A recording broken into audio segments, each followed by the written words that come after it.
there, welcome to this short video to help you on your journey to become a facilitator for our Universal Design digital badges. I'm going to walk you through quite a short presentation and show you a couple of resources as well. My name is Lisa Padden and I work in University College Dublin as the Programme Manager for our University for All initiative, which is our whole institution approach to student inclusion. So if you're doing our national rollout of the badge, which happens each year, you'll have an opportunity to do the Facilitator badge as part of that. But if you've already gotten your Universal Design badge and now at a later date you want to add on your Facilitator badge, then this is the video for you. So we're going to talk through how you can do that as an add-on, which essentially is through a direct submission by email to me. And we'll talk about what you have to do now. So I'm just going to share my screen. Great. So this presentation takes you through what you need to do to get this Facilitator badge, as we talked about. So when you become a facilitator, it's about working with your colleagues. So what you want to do is share your knowledge that you've gained around universal design and your understanding of universal design. You don't have to be a universal design expert, it's a term I don't even like to use, to be a facilitator for this badge. You just have to want to build your local universal design community and be willing to share some of your time with your colleagues to do that. So the badge is, as you know, a simple and structured way to spread the universal design message. And we have two badges now. We have the Universal Design Beyond the Classroom badge for those working with students exactly as that beyond the classroom, as well as our Universal Design in Teaching and Learning badge, which has been running for quite a few number of years now. So there is national recognition. When you become a facilitator, you'll get another badge, the Facilitator badge. But the badges themselves provide that national recognition for universal design expertise. So we have over 3,000 recipients now for our Teaching and Learning badge, which is fantastic. And we really are building the community. So it's a built-in opportunity, as I said, with a 5-hour add-on if you're doing the national rollout. But you have this opportunity to add on your Facilitator badge at this point as well.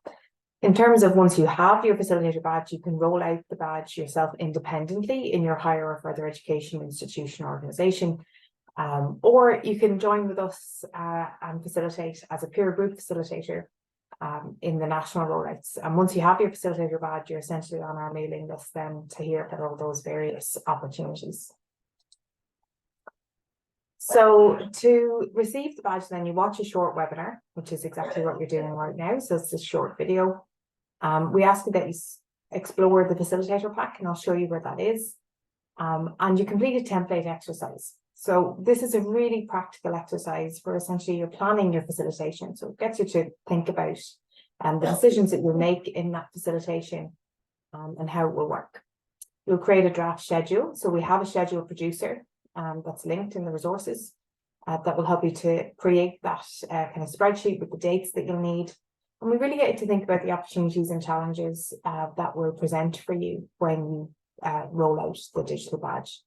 There is a discussion exercise with a peer group. So as part of the national rollout, obviously that will be within a peer group.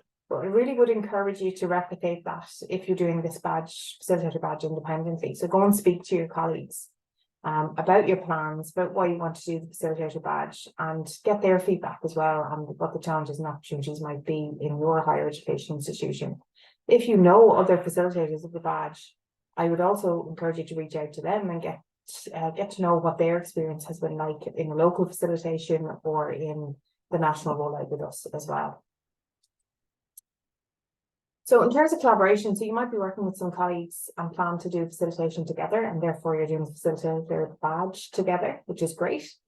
And we really do encourage that level of collaboration and collaborative rollouts. However, we do ask that you submit individual activity templates yourself, so that each of you will complete the template or the video and send that to me independently.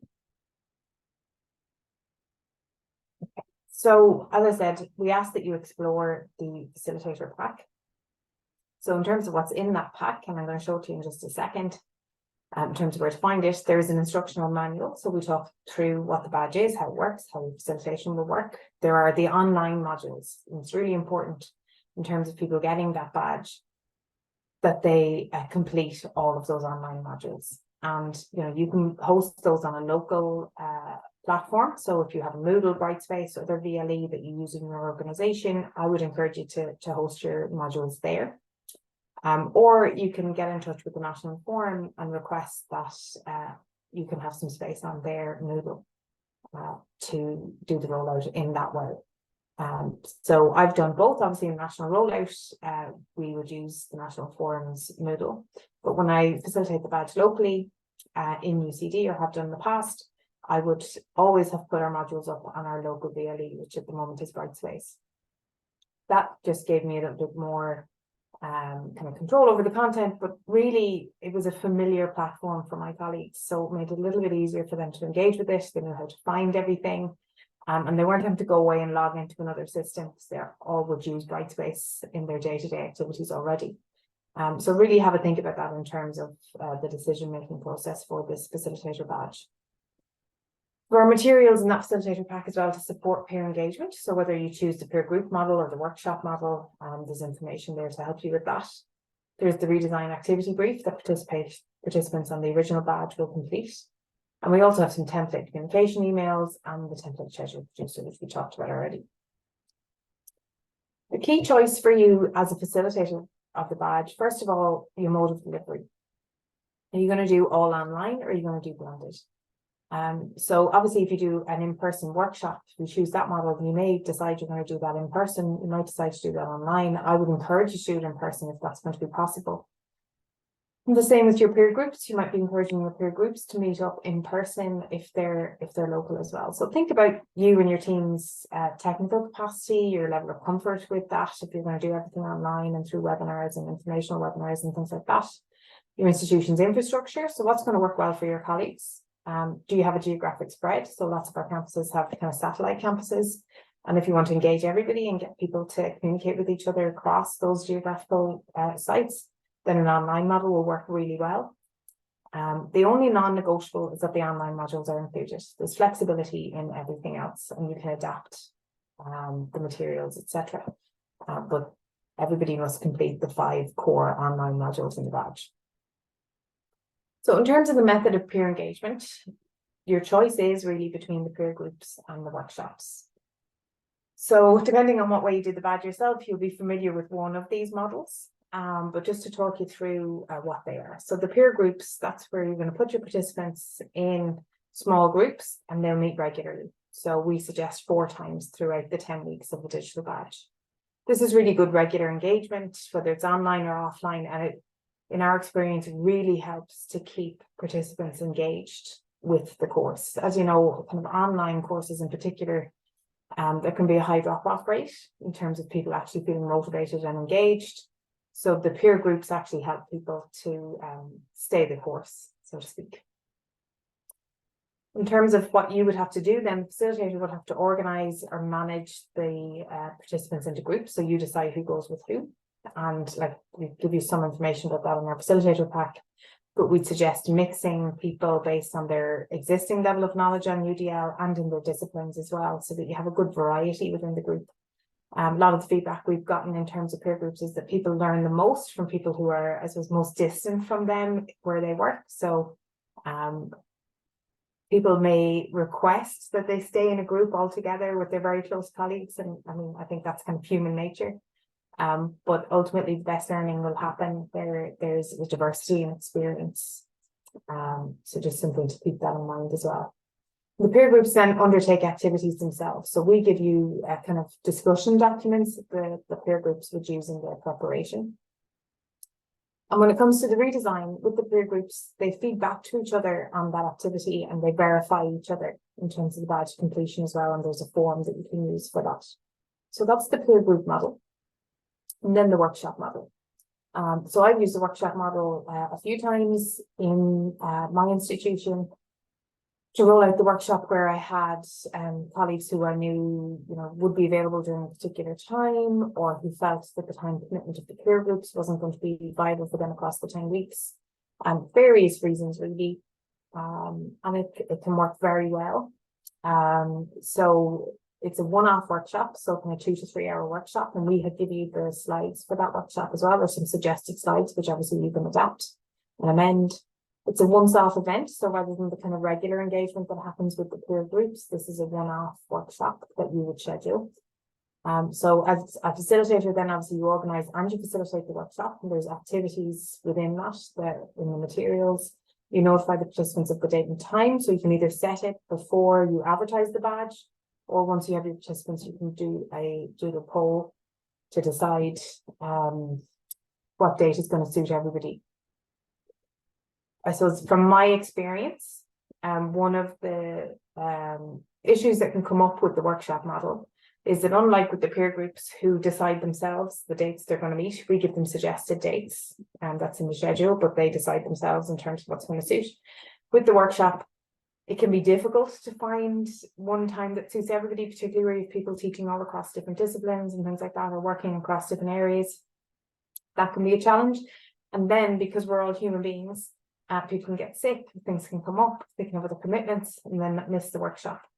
And it is a requirement in terms of getting the badge that the participant either is in peer groups or does attend this workshop, because peer engagement is an important element. So just something to think about, something that I've done is actually offer 2 dates for the workshop, so that you have a backup for people who maybe can't make the first workshop, they can attend the second workshop. That's worked very well. Obviously, it doubles up your workload in terms of the facilitation of that workshop. But what I'd say is, if you're working with colleagues to do this facilitation, that you could kind of share that workload as well, and see how you can split that up. With the workshop model, you as a facilitator then take on responsibility for providing feedback on the redesign and the badge and completion. So that verification process is done by you only, and there isn't the peer group verification that there is in the other one. Some of the other key tasks for you as a facilitator then would be fixing the course schedule, and we give you all the recommended plan across the 10 weeks. You'll have to recruit your participants on campus, or whether you're going to do it online or whatever way you're going to do it. And obviously we'd recommend that you collaborate with your colleagues to do that. You'll be doing all the course administration, the communications. So we give you draft emails, and again, if another plan is when you send those, so you have that, but you would be responsible for that, obviously, in a local rollout. And then you would either get in touch with the National Forum to do the badge issuing, or again, you can come back to me and I can issue the badges once you verify who has completed the badge.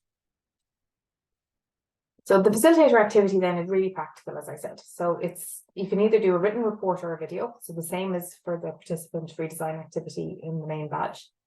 We give you a template, and once it's completed, you send it to me directly. So lisa.padden@ucd.ie. And that's how you submit your facilitator activity. So I'm going to show you what that template looks like. Okay, so hopefully you can see that now. So the template will look familiar to you because you've done the UD badge, so you know what our templates look like. So again, it can be written, so 1200 to 1500 words is what we suggest, or an 8 to 12 minute video. If you choose to do a video, we ask that you either upload it to YouTube, and you don't have to share it publicly when you do that. Just remember that if you don't want to, or you can put it in Dropbox. But essentially what you're sharing with us is not an MP4 or a video file, it's the URL, the link to that video, and that's how we get it. So you'd still send this template to me, and it will have the link to the video. And then we ask whether you'd be happy for us as the course facilitators and badge developers, so ourselves in UCD or my colleagues in AHEAD, to share your report publicly.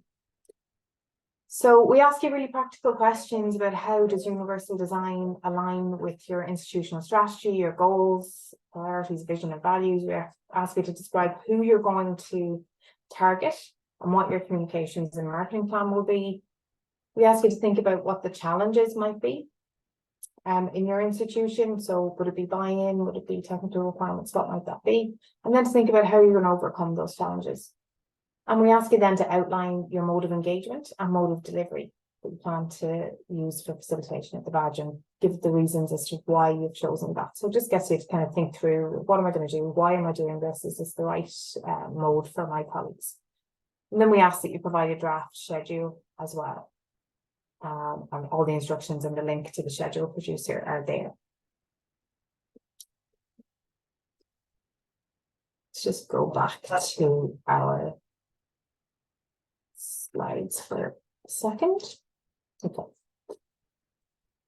So as I said, if you have any questions about receiving the facilitator badge, then you can just get in touch with me directly. And my email address is lisa.padden@ucd.ie. And I'll get back to you with answers. It's also where you're going to directly submit this facilitator activity if you're not part of a national rollout at the moment. The last thing I'm going to show you is where you can find our facilitator pack. So it is hosted on the National Forum's website. So on opencourses.ie, on the page for this is the University Design Teaching and Learning Badge. There's an equivalent page for University Design Beyond the Classroom as well. And right down the bottom, you'll see the developer materials. So these are open educational resources, as I said. This is why you can take them and adapt them with attribution. So you can download the developer materials here for the badge as well. So I hope you found this video useful. As I said, you can email me with any questions that you have, and you'll submit your facilitator activity to me directly. Thanks very much.